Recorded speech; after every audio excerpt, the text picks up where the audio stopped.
ساری رقم گورنر ہیں سعید بن عامر رضی اللہ تعالی عنہ. اسلام کا حسن دیکھو، ساری رقم فقراء میں اور حاجت مندوں میں تقسیم کر دی اور سکون کا سانس لیا. گورنر سعید بن عامر رضی اللہ تعالیٰ عنہ جو حمص کے گورنر تھے. آپ فاروق اعظم رضی اللہ تعالیٰ عنہ شہر شہر کے دورے فرمایا کرتے تھے. حمص پہنچے، وہاں کے لوگ جمع ہوئے، آپ نے کچھ ان کی شکایتیں سنی کہ بھائی تم کو کسی سے کوئی شکایت ہے؟ تو کہا ہم کو ہمارے گورنر سے شکایت ہے. بھائی اب گورنر سعید بن عامر رضی اللہ تعالیٰ عنہ، کہا جی کیا شکایت ہے آپ کو آپ کے گورنر سے؟ تو کہا سرکار پہلی تو شکایت یہ ہے کہ جب پورا دن چڑھ جاتا ہے اس کے بعد یہ باہر آتے ہیں، اس سے پہلے یہ باہر ہی نہیں آتے، یہ ہم کو شکایت ہے. اب انداز دیکھیے، امیر المومنین بھی ہے، عوام کی شکایت ہے، اور گورنر سعید بن عامر رضی اللہ عنہ وہی موجود ہیں.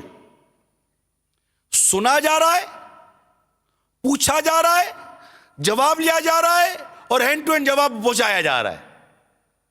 وہیں سعید بن عامر رضی اللہ تعالیٰ عنہ موجود ہیں. آپ پوچھتے ہیں جی یہ شکایت آپ کے بارے میں آپ کیا فرماتے ہیں؟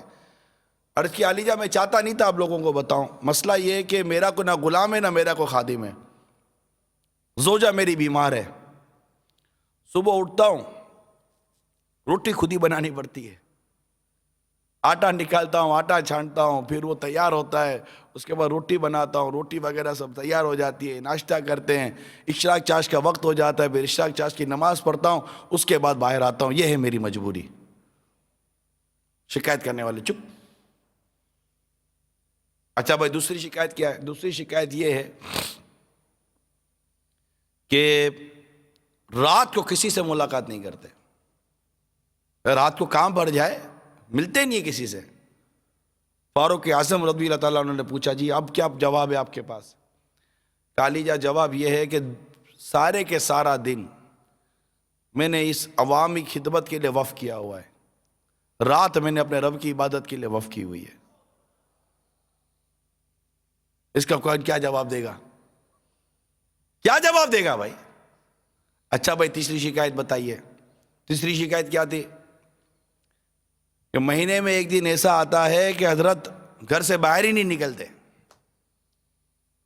پھر پوچھا گیا جی اس کا جواب دیجیے، آپ پورا دن کیا کرتے گھر میں، کیوں باہر نہیں نکلتے؟ جواب دیا حضور نہ خادم نہ غلام، اور میرے پاس ایک ہی جوڑا ہے پہننے کا، مہینے میں ایک دفعہ اس کو دھوتا ہوں، سکھاتا ہوں، جب سوکھتا ہے تو شام ہو جاتی ہے، اس لیے پورا دن باہر نہیں نکل پاتا. اس کا کیا جواب دیں گے؟ لوگ چپ ہو گئے. اچھا بھائی چوتھی بات بتائیے، چوتھی کیا شکایت ہے؟ چوتھی شکایت یہ ہے کہ ان پر مہینے میں کبھی کبھی غشی تاری ہوتی ہے، بے ہوش ہو جاتے ہیں. اچھا بھائی کیوں بے ہوش ہو جاتے ہیں بھائی، کیوں غشی تاری ہوتی ہے؟ تو جواب ملا کہ میں بھی ان لوگوں میں شامل تھا جو مکہ مکرمہ میں حضرت خبیب بن عدی رضی اللہ تعالی عنہ کو جب پھانسی سولی پر چلایا جا رہا تھا، کفار، اس وقت میں بھی اسلام نہیں لایا تھا، میں انہی لوگوں میں شامل تھا. اور حضرت خبیب بن عدی رضی اللہ تعالی عنہ پر نیزوں سے کچوں کے ڈالے جاتے تھے، نیزے چبھے جاتے تھے، اور ان سے پوچھا جاتا تھا کیا تم اس بات کو پسند کرتے ہو کہ تمہاری جگہ تمہارے نبی محمد ہوں صلی اللہ علیہ وسلم؟ تو وہ جواب دیتے خبیب بن عدی رضی اللہ تعالی عنہ اللہ کی قسم میں تو یہ بھی پسند نہیں کرتا کہ ان کو کوئی کانٹا چبھے اور میں اپنے بیوی بچوں کے ساتھ آرام کر رہا ہوں، تو یہ بھی پسند نہیں ہے. خیر ان کو بڑی بے دردی کے ساتھ شہید کیا گیا، اور میں وہ منظر سارا دیکھ رہا تھا. کاش کہ میں اس وقت مسلمان ہوتا، میں ان کی مدد کرتا، میں شہید ہو جاتا، میں قربان ہو جاتا، میں کچھ کرتا، لیکن کھڑا ہو کر دیکھتا تو نا. تو بس وہ جب کیفیت یاد آتی ان کی شہادت کی تو مجھ پر غشی طاری ہوتی ہے، رونا آ جاتا ہے. ان کی یہ باتیں سن کر فاروق اعظم رو پڑے رضی اللہ تعالی عنہ، ہچکیاں بن گئی. یہ تھے میرے آقا فاروق اعظم رضی اللہ تعالی عنہ کا انداز. صلو علی الحبیب صلی اللہ تعالی. کیا برا لگا سعید بن عامر رضی اللہ تعالیٰ عنہ کو؟ کیا برا لگا کہ آپ سب کے سامنے مجھ سے پوچھ رہے ہیں، سب کے سامنے میری پرسش کر رہے ہیں، سب کے سامنے مجھ سے احتساب کر رہے ہیں؟ کیا برا لگا؟ جب آپ کے پاس جواب صاف اور واضح ہے، کیوں لگے گا ڈر؟ اور جب آپ کے پاس جواب ہی واضح نہیں ہے کہ آپ کو پتا ہے کہ جواب دوں گا تو بے عزتی ہو جائے گی، راز کھل جائے گا، تب پوچھنے سے ڈر لگے گا۔ جب آدمی صاف اور واضح ہوتا ہے نا، جیسے کہ کلاس کے اندر اگر کوئی اسٹوڈنٹ سبق یاد کر کے جاتا ہے نا، تو وہ تو چاہتا ہے کہ مجھ سے میرا سر پوچھے کہ چلو سبق سناؤ، بھاگتا تو ہوا ہے جس کو سبق یاد نہ ہو۔ وہ پوچھنے کا یہ مطلب نہیں ہوتا کہ آپ کو اس پر شک ہے، ایک سسٹم ہوتا ہے، پوچھ لیا تو پوچھ لیا، پوچھ گچھ تو سسٹم کا حصہ ہوتا ہے، نظام کا حصہ ہوتا ہے۔ آپ دنیا سے پوچھتے تو آپ کو بھی کوئی پوچھنے والا ہوگا، آپ سب کو پوچھتے تو آپ کو بھی کوئی پوچھنے والا ہوگا، تو کیا ہوا؟ یہاں اگر کوئی پوچھتا ہے، یہاں وضاحت کرنی پڑتی تو اچھا ہے نا۔ یہاں سے اگر بچ بھی گئے تو قیامت کے روز جب اللہ پوچھے گا تو کیا جواب دیں گے؟ صلو علی الحبیب۔ آئیے آگے بڑھتے ہیں۔ میرے آقا قاضی ابو یوسف رضی اللہ تعالی عنہ یہ واقعہ نقل کرتے ہیں، ایک مرتبہ سیدنا امیر المومنین فاروق اعظم رضی اللہ تعالی عنہ ایک گلی سے گزر رہے تھے، دیکھا کہ ایک نابینا بوڑھا کشکول لیے بھیک مانگ رہا ہے۔ کشکول سمجھتے ہیں نا، وہ جو نہیں بھیکاریوں کے ہاتھوں میں کالا کالا سا ہوتا ہے، کشکول، بھیک مانگتے ہیں جس سے، وہ بھیک مانگ رہا ہے۔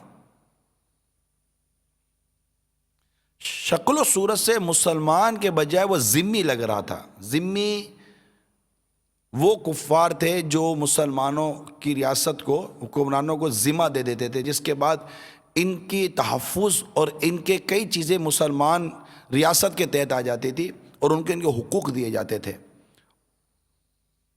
اب دنیا میں ہمارے علماء فرماتے اب دنیا میں کوئی بھی ذمی کافر نہیں ہے، سب حربی ہیں، وہ سسٹم و نظام ہی نہیں ہے۔ تو فاروق اعظم رضی اللہ تعالیٰ نے اس کا بازو پکڑ کر ارشاد فرمایا کہ تم اہل کتاب کی کسی قوم سے تمہارا تعلق لگتا ہے؟ اس نے کہا میں یہودی ہوں۔ امیر المومنین نے فرمایا یہ جو تجھے کشکول اٹھائے دیکھ رہا ہوں، آخر یہ کیا ہے؟ کیوں بھیک مانگ رہا ہے؟ تو نابینا بھکاری کہنے لگا کہ ایک تو جزیہ ادا کرتا ہوں، دوسرا میری زندگی کی ضروریات بھی ہیں، تیسرا میں بوڑھا ہوں اس لیے کما نہیں سکتا، پھر میری ضروریات زندگی کا مسئلہ کیسے حل ہو؟ اور جو رقم آپ کو دینی ہے وہ میں کہاں سے ادا کروں گا؟ لہذا بھیک مانگ رہا ہوں۔ اسٹریٹ فارورڈ اس نے بات کر دی۔ امیر المومنین فاروق اعظم رضی اللہ تعالیٰ عنہ نے جب اس کی بات سنی تو اس کا ہاتھ پکڑ کر اپنے گھر لے آئے اور جتنا ہو سکا اس کو عطائیں کی، اس کو دیا۔ پھر بیت المال کے خازن کو بلا کر فرمایا اس نابینا بوڑھے کا اور اس طرح کے دوسرے اہل کتاب کا خوب خیال رکھو، اللہ کی قسم ہم نے اس بوڑھے کے ساتھ انصاف نہیں کیا، اس کی جوانی میں تو ہم اس سے جزیہ لیتے رہے اور بڑھاپے میں ذلیل کر رہے ہیں، لہذا اس کی اس طرح تم مدد جاری رکھنا۔ اور پھر یہ بوڑھا نابینا اہل کتاب کے مسکینوں میں سے ہے۔ اس کے بعد فاروق اعظم نے اس بوڑھے اور اس کے مانند دوسرے اہل کتاب سے جو آپ جو جزیہ لیتے تھے وہ ساقط کر دیا۔ یہ ہے ہمارے اسلام اور دین اور اس کو چلانے والے رولر جو تھے نا، ان کے کردار، جس کی آج ہمیں حاجت ہے، آج ضرور ان باتوں کو عام کرنے کی ضرورت ہے۔ اسلام پر انگلی اٹھانے والوں کے لیے، اسلام کی تعلیمات پر انگلی اٹھانے والوں کے لیے ہمارے پاس بہترین جواب اور مثالیں موجود ہیں کہ یہ ہے ہمارا دین، ہمارا اسلام اور ہمارے رولر جنہوں نے حقیقی معنوں میں اسلامی ریاست چلائی، قرآن و حدیث کے مطابق حکومتیں کی ہیں، اور رعایا کے ساتھ اس طرح کا برتاؤ کیا کرتے تھے، اور جو اسلام و دین اس معاملے میں ہمیں اجازت دیتا تھا اس کے مطابق یہ چلا کرتے تھے۔ اللہ تبارک و تعالیٰ میرے آقا فاروق اعظم رضی اللہ تعالیٰ عنہ پر کروڑا رحمت عطا فرمائے، اور اللہ تعالیٰ ان کی برکتوں سے ہم سب کو مالا مال فرمائے۔ میرے آقا فاروق اعظم رضی اللہ تعالیٰ عنہ وہی عادت کے مطابق مدینہ منورہ میں دورہ فرما رہے تھے گلیوں میں۔ ایسے اتنے واقعات ہیں، صرف آپ کے دورہ کرنے کے اتنے واقعات ہیں، خوف و خطر تھا نہیں آپ کو۔ وہ ایک مرتبہ کسی ریاست کا سفیر ڈھونڈتا ہوا آپ پہنچا فاروق اعظم رضی اللہ تعالیٰ عنہ کو، تو آپ اپنے مقام پر نہ ملے، تو ڈھونڈتا ڈھونڈتا نکلا تو وہ دیکھا تو ایک ریت کے پاس خود بچھائے بغیر میرے آقا فاروق اعظم سو رہے ہیں۔ اس نے دیکھتے کہا کہ میرا بادشاہ ظلم کرتا ہے اس لیے اس کو نیند نہیں آتی، اور فاروق اعظم انصاف کرتے ہیں لہذا یہ جہاں چاہتے ہیں ان کو نیند آ جاتی ہے۔ عدل و انصاف۔ خیر، آپ وہی مدینہ منورہ کی گلیوں کا دورہ کر رہے تھے، ایک میدان سے گزرے تو میدان کے کنارے پر ایک خیمہ لگا ہوا تھا۔ خیمے کے اندر سے ایک عورت کے رونے کی آواز آ رہی تھی۔ آپ اس طرف تشریف لے گئے۔ خیمے کے دروازے پر ایک آدمی بیٹھا ہوا تھا، فاروق اعظم رضی اللہ تعالیٰ عنہ نے اس کو سلام کیا اور پوچھا کہ وہ کون ہے۔ کہا کہ وہ گاؤں سے آیا ہے، دہی علاقے کا ہے، اور اس شہر میں اجنبی ہے۔ اس سے بتایا کہ وہ امیر المومنین فاروق اعظم سے ملنا چاہتا ہے رضی اللہ عنہ۔ اب میڈیا تو تھا نہیں کہ کوئی شکل صورت سے پہچانے، گاؤں سے آیا تھا، اس کو کیا پتا کہ مجھ سے پوچھنے والا کون ہے۔ کہا میں امیر المومنین سے ملنا چاہتا ہوں تاکہ ان سے کچھ امداد حاصل کر سکوں، کچھ مدد حاصل کروں۔ پریشان تھا وہ بھی۔ پھر آپ نے اس عورت کے بارے میں پوچھا کہ اندر عورت کا کیا مسئلہ ہے، وہ کیوں رو رہی ہے۔ اب اس کو غصہ آ گیا۔ اب دہی آدمی تھا، دیہاتی آدمی تھا، اس کو یہ کہ یار یہ پرایا آدمی اندر میں ایک عورت کی آواز آ رہی ہے کیوں پوچھ رہا ہے، اس کو غصہ آ گیا۔ کہنے لگا اللہ کے بندے اپنی راہ لے، نہیں کہتا یار چلتے بنو بھائی، جاؤ جاؤ یار آگے بڑھو، جس بات سے تمہیں غرض نہیں کیوں اس پہ پیچھے پڑے ہوئے ہو، کیوں سوال کرتے ہو، جاؤ نا۔ مگر میرے آقا فاروق اعظم کو غصہ نہیں آیا۔ آپ نے بڑی پیار اور محبت سے پوچھا، اے اجنبی بتاؤ تو صحیح تمہارا مسئلہ کیا ہے، کیا پتا میں تمہاری مدد کر لوں، بتا تو صحیح کام کیا، میٹر کیا ہے، کیوں پریشان ہو۔ اس نے کہا حضور یہ میری بیوی ہے، ولادت کا وقت قریب ہے، بیچاری وہ درد کی وجہ سے چیخ رہی ہے، کوئی عورت ہے نہیں جو اس حالت میں اس کی مدد کر سکے، اب یہ ہے میرا مسئلہ۔ بھئی یہ سننا تھا کہ فاروق اعظم رضی اللہ تعالیٰ عنہ فوراً دوڑے اپنے گھر کی طرف، اپنی زوجہ ام کلثوم رضی اللہ تعالیٰ عنہ کو جگایا، فرمانے لگے بہت اجر و ثواب کمانے کا موقع ملا ہے، مدد کرو گی؟ ہائے ہائے، امیر المومنین کی زوجہ رضی اللہ تعالی عنہ۔ فرمائیے وہ کون سی خیر و برکت والی بات ہے کہ مجھے اجر و ثواب ملے گا۔ آپ نے واقعہ بیان کیا۔ آپ اٹھی، ضروری سامان لیا، فاروق اعظم رضی اللہ تعالی عنہ نے کچھ ضروری سامان لیا، ہانڈی لی، گھی، اناج وغیرہ چند چیزیں جمع کی اور خود اٹھایا۔ دونوں، جن میں ایک وقت کا امیر المومنین ہے اور دوسری ان کی زوجہ ہیں، سامان اٹھائے، اس غریب دیہاتی کی مدد کے لیے چل پڑے۔ وہاں پہنچے تو آپ کی زوجہ محترمہ ام کلثوم رضی اللہ تعالی عنہ تو خیمے میں چلی گئی اور اپنے کام میں مصروف ہو گئی۔ میرے آقا فاروق اعظم رضی اللہ تعالی عنہ اس دیہاتی شخص کے ساتھ بیٹھ گئے اور کھانا پکانے لگے، آگ جلانے، پھونکے مارنے لگے۔ اب ایک انداز ہوتا ہے آگ کیسے جلے گی، وہ دیہاتی بیٹھا ہوا ہے، وہ دیکھ رہا ہے کہ بھائی ایک شخص ہے، اجنبی آدمی ہے، میری مدد کر رہا ہے، وہ بیچارہ پریشان تھا۔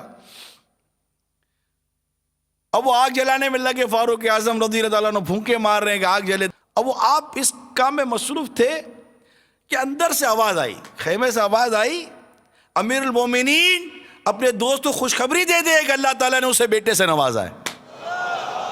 اللہ اکبر۔ اب اس دیہاتی نے آواز سنی، بیٹے کی آواز تو سنی، دب گئی، اس کے کانوں میں امیر المومنین کی آواز پھنس گئی،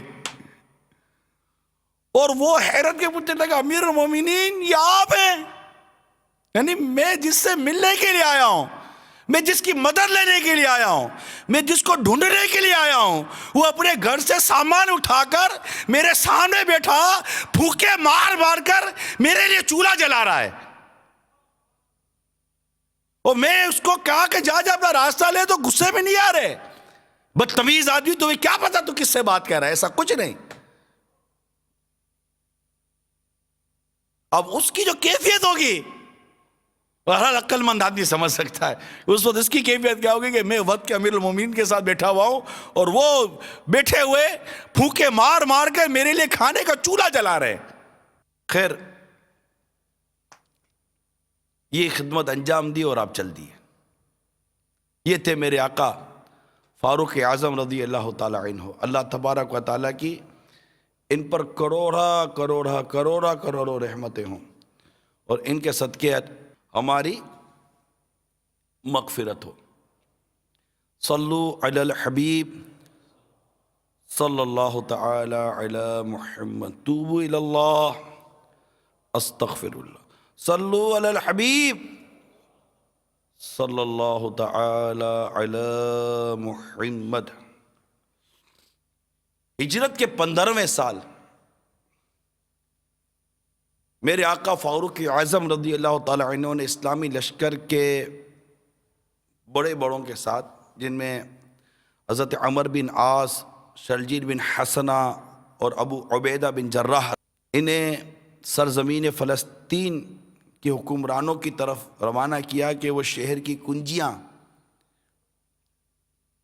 حاصل کر لیں، کیونکہ فلسطین فتح ہو چکا تھا، بیت المقدس۔ لیکن وہاں کے جو حکمران تھے نا، اور ان کے جو بڑے بڑے جو مذہبی طبقے کے جو بڑے لوگ تھے غیر مسلموں کے، انہوں نے کہا کہ ہم نے جو اپنی کتابوں میں آپ کے رہنما کے جو اوصاف پڑھے ہیں کہ جو چابی لینے کے لیے آئے گا، ان میں سے کوئی اوصاف ہمیں آپ پہ نظر نہیں آتا، ہم آپ کو چابیاں کیسے دے دیں؟ ہم آپ کو چابیاں نہیں دے سکتے۔ انہوں نے فاروق اعظم رضی اللہ تعالیٰ عنہ کی طرف مکتوب بھیجا کہ حضور یہ بات ہو رہی ہے اور ہم نہیں چاہتے کہ بات آگے بڑھے، آپ جیسا فرمائیں ہم ویسا کر لیں گے، چابیاں یہ یوں آسانی سے ہمیں دے نہیں رہے ہیں۔ جب آپ کو مکتوب ملا تو آپ معاملے کی نزاکت کو سمجھ گئے، اور آپ وہیں سے اٹھے اور سواری لی اور بیت المقدس کی طرف چل پڑے، غلام کو ساتھ لیا۔ کئی کتابوں میں یہ واقعہ مختلف انداز سے لکھا ہوا ہے۔ اب ایک بہت بڑی ریاست کی فتح اور اس کی چابی لینے کے لیے امیر المومنین جا رہے ہیں، تو اچھی سواری کی طرف اشارہ ہوا، تو آپ نے جو نارمل آپ کی سواری تھی وہ آپ نے لے لی اور چل دیے۔ یہ ہوا کہ ایک وقت میں تم پیدل چلو گے غلام سے، میں سوار ہو جاؤں گا، اور جب وقت آئے گا تو آپ سوار ہو جانا، میں پیدل چل لوں گا۔ دونوں سفریں شام کی سرحد کے قریب پہنچے تو راستے میں دور دور تک کیچڑ تھا،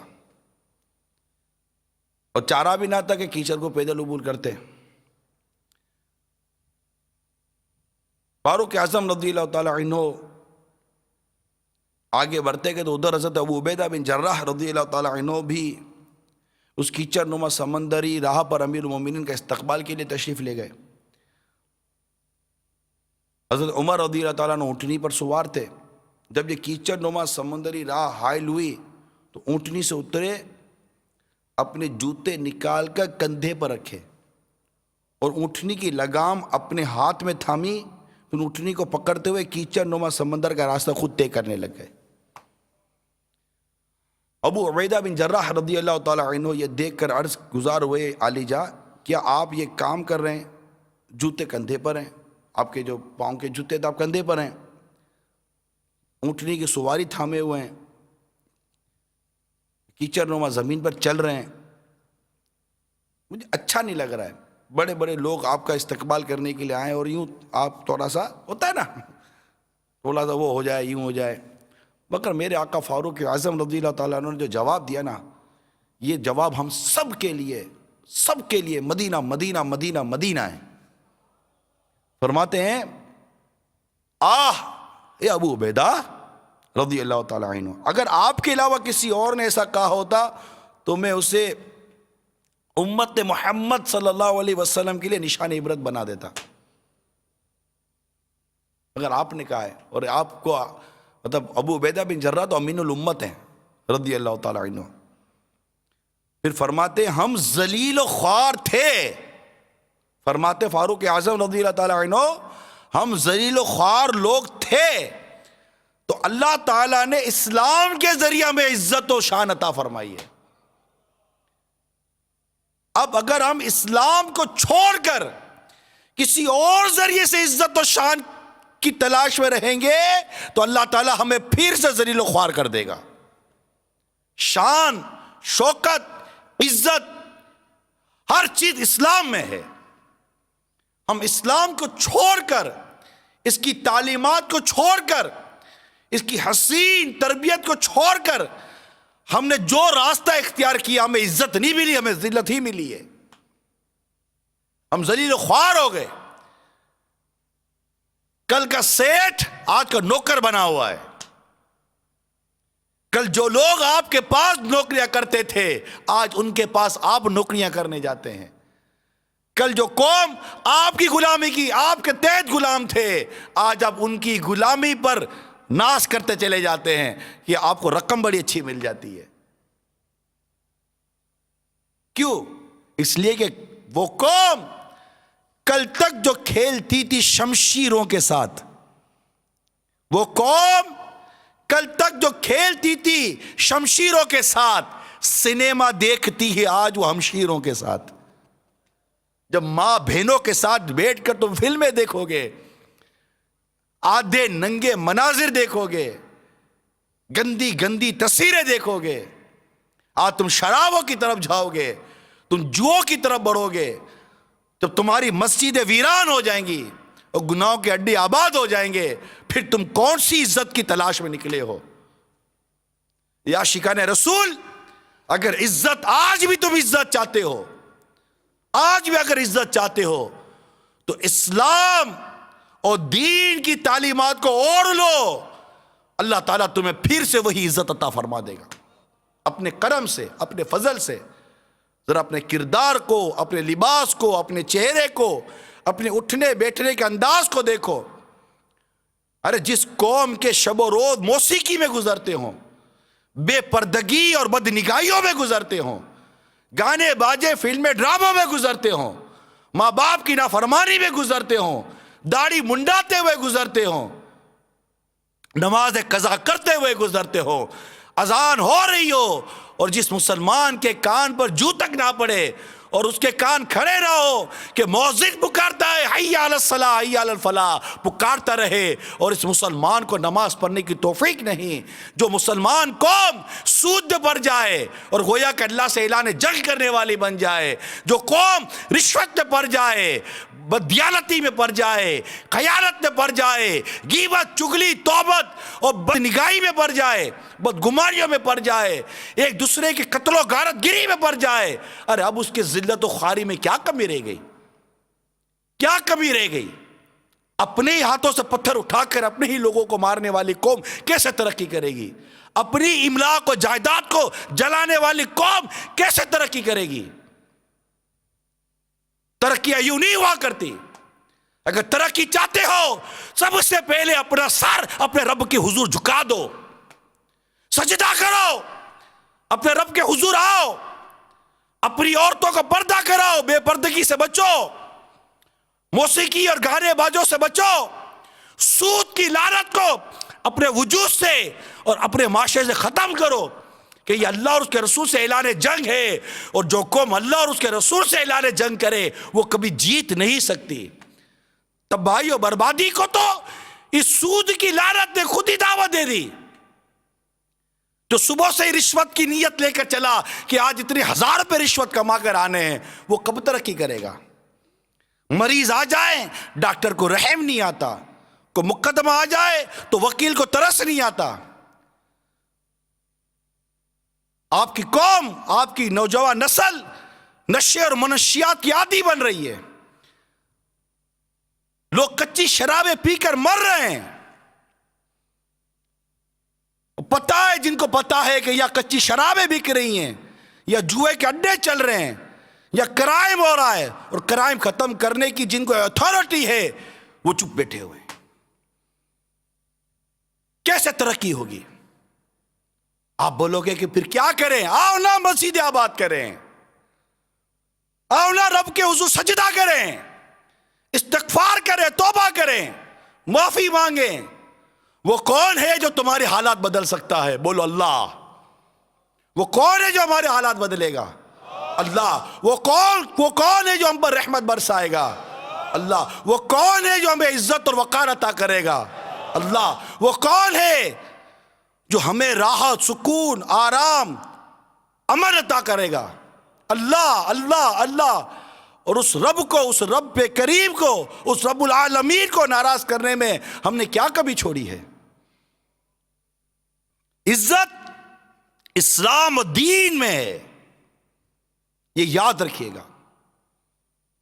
اپنے کردار کو، اپنے لباس کو، اپنی گفتگو کو، اپنے شب و روز کو، اپنی عادات اور اطوار کو عین اسلام و دین کے سانچے میں ہم ڈھال لیں۔ اور حدیث قدسی ہے کہ میں اپنے بندے کے ساتھ ویسا ہوں جیسا یہ میرے ساتھ گمان کرتا ہے۔ اللہ ہمارے حالات بدل دے گا۔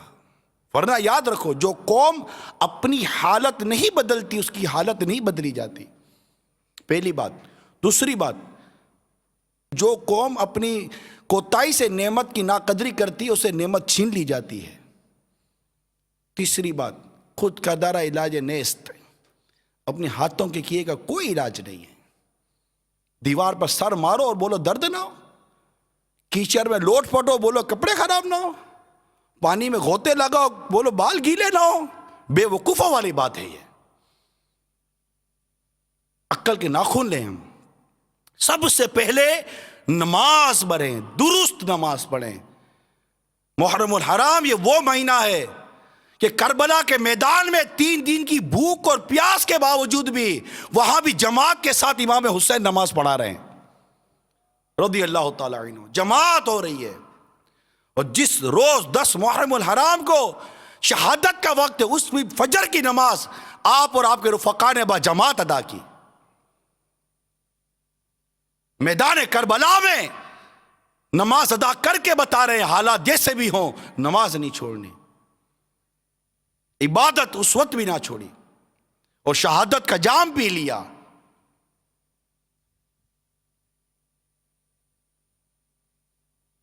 خیر، فاروق اعظم رضی اللہ تعالی عنہ سواری پر بیٹھے،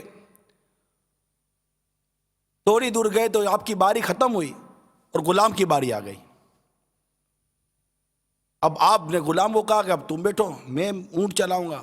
حضور اب تو وہ دروازہ آنے والا ہے، سارا انتظار کرے آپ کا۔ کہا نہیں، جو باری ہے تو باری ہے، تم بیٹھو میں چلاؤں گا۔ غلام سوار اور آقا اونٹ چلا رہے ہیں۔ جب یہ مبارک قافلہ اس جگہ پہنچا جہاں یہ سارے بڑے بڑے انتظار کر رہے تھے، جب آپ کے کپڑوں پر غور کیا، آپ کی کیفیت پر غور کیا، غلام سوار و آقا اونٹنی چلائے گا، سواری چلائے گا، ان تمام چیزوں پر غور کیا تو سب بیک زبان پکار اٹھے، یہ وہی اوصاف ہے جو ہماری کتابوں میں لکھے گئے۔ اور انہوں نے چابیاں لیں اور فاروق اعظم رضی اللہ عنہ کے سپرد کر دی۔ کتنی بڑی فتح ملی، لیکن فتح کا جشن کیسے منایا؟ اس شکر کو ادا کیسے کیا کہ کتابوں میں لکھا ہے کہ فاروق اعظم رضی اللہ تعالیٰ عنہ اپنے رب کے حضور سجدہ ریز ہوتے ہیں، شکر ادا کرتے ہیں اور پھر روتے ہیں، آنسو بہاتے ہیں۔ یہ ہے میرے آقا فاروق اعظم رضی اللہ تعالیٰ عنہ کی مبارک سیرت کے چند پہلو، اور واقعات ہیں میرے پاس، لیکن میرا وقت ختم ہوا۔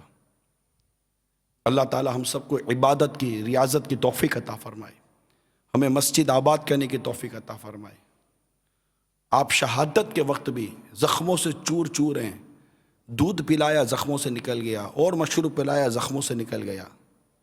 اس وقت بھی آپ کو اپنی نماز کی پرواہ تھی، مگر اے اللہ ہمارے حال پر رحم فرمائے، آج ہمیں نماز کی پرواہ نہیں، معاذ اللہ ثم معاذ اللہ۔ تو اے عاشقان صحابہ اور اہل بیت، اے عاشقان فاروق اعظم رضی اللہ تعالیٰ عنہ، نیت کر لیجئے آج کے بعد ہماری کوئی نماز قضا نہیں ہوگی۔ ہم عبادت کے ذریعے، ریاضت کے ذریعے، سچ کے ذریعے، دیانت کے ذریعے اپنے حالات اچھی کریں، انشاءاللہ ہمارے معاشرہ ایسے ہی مدینہ مدینہ ہو جائے گا۔ اس کے لیے آپ دعوت اسلامی کا ساتھ دیں، ہمارے ہاتھ مضبوط کیجئے، مدنی قافلوں میں سفر کیجئے، کریا کریا، گاؤں گاؤں، شہر شہر جانا ہے۔ بہت بے نمازی ہیں، اور جو نماز پڑھتے ہیں نہیں پڑھتے، نماز آتی کتنوں کو ہے۔ بہت کچھ کرنا ہے۔ 8، 9، 10 محرم الحرام کو مدنی قافلے سفر کریں گے، آپ بھی نیت کر لیجئے۔ اس کے علاوہ بھی ہر ماہ 3 دن مدنی قافلوں میں سفر کی عادت بنائیے، مدنی انعامات کے ذریعے اپنی زندگی کو بہتر بنائیں، سنتوں بھرا بنائیں۔ اللہ ہم سب کو عمل کی توفیق عطا فرمائے، آمین بجاہ النبی الامین صلی اللہ علیہ وسلم۔